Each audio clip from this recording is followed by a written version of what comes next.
Orly Airport in Paris after a man was killed. Security shot the man after he grabbed the gun of a soldier who was on patrol. Travelers were evacuated. The flights were redirected earlier this morning. Investigators are still looking into motive at this point, but say the suspect acted alone. Paris police say the same suspect was involved in a carjacking and shooting earlier today. France is still under a state of emergency after past terror attacks in the country. And now to alerts here in Chicago for CTA riders after passengers were attacked on the Red Line. Laura Podesta is live in Chicago's Loop with the information this morning. Laura? And Stacey, not only are these Red Line riders being robbed of their wallets, their cell phones, and other valuables, but they are also being assaulted.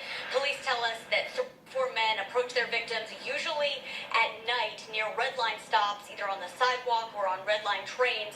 One of them asks the victim a question to distract them, then the other 2 start punching the victim and going through that person's coat and pant pockets. It's happened on March 15th and twice yesterday here near the Monroe stop and nearby on West Adams Street and West Van Buren Street. People we spoke to this morning are saying they're on alert, but they're also disappointed.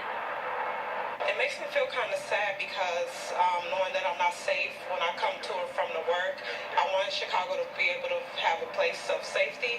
So it's just sad that we can't even trust our own city.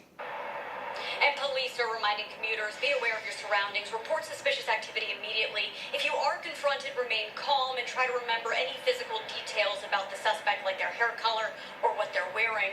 Call 911 immediately and remain on scene when possible. The 3 suspects are still on the run this morning. If you have any information that could lead police to an arrest, police want to hear from you.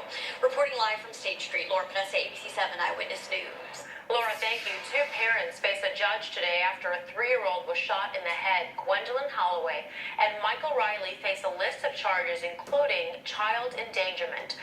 Police say 4 children were home alone on Thursday when the boy was accidentally shot while playing cops and robbers. DCFS is now investigating. The other children who are in the home are now with a relative. Take a look as a group of masked and armed men storm a suburban jewelry store, knocking employees to the ground and stealing whatever they can get their hands on. This happened in downtown Hinsdale. The thieves got away, but police hope surveillance pictures help them solve this case. Liz Nagy reports. We heard these people come in.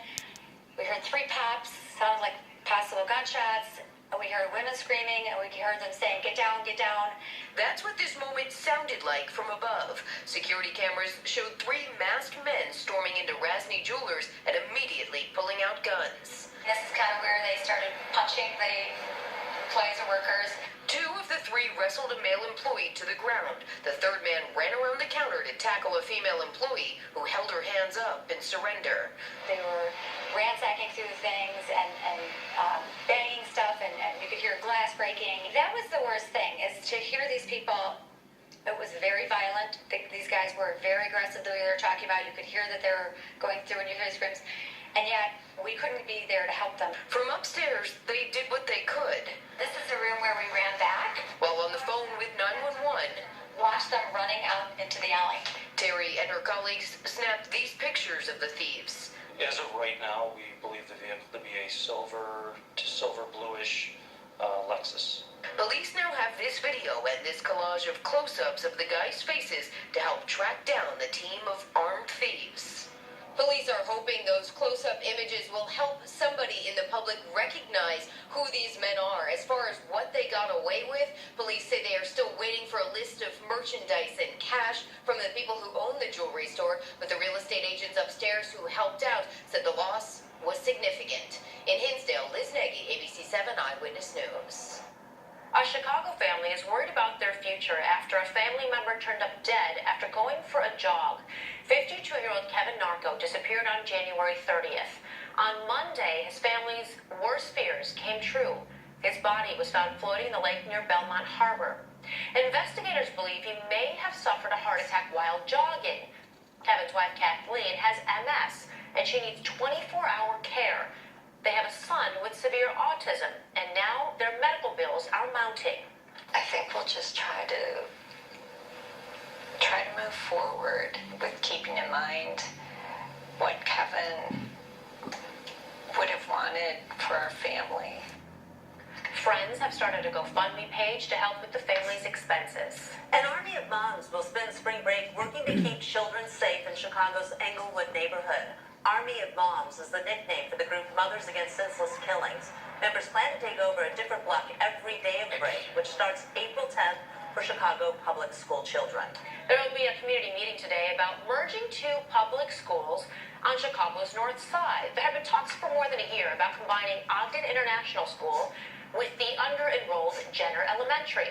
The students at Jenner come from mostly low-income households, while Ogden is in one of the richest neighborhoods in the city. The meeting begins at noon at Jenner. If approved, the merger would happen in 2018. Well, Northwestern players and fans gearing up for the biggest game in school history. Let's talk basketball, folks. This afternoon, the Wildcats take on the #1 seed Gonzaga. They're coming off a win against Vanderbilt in their first ever NCAA tournament appearance, but the Cats say they had no problem being the underdogs in this one. I mean, you can say that if you want, but yeah, they got like 3 7-footers, and we have none, so they're much bigger than us. But, we're gonna try to find some way to, say. I would be okay with being the David in this situation. Just from my upbringing, I understand the backstory of that one, so that would mean a lot to everybody in the program. David and Goliath there. So tip-off scheduled for 4:15. Our Dion Miller isn't and we'll have reaction, win or lose, later today. The Justice Department did to raise questions over what it knows about the president's wiretapping claims. Plus, what you should know about an important deadline for property tax owners in Cook County.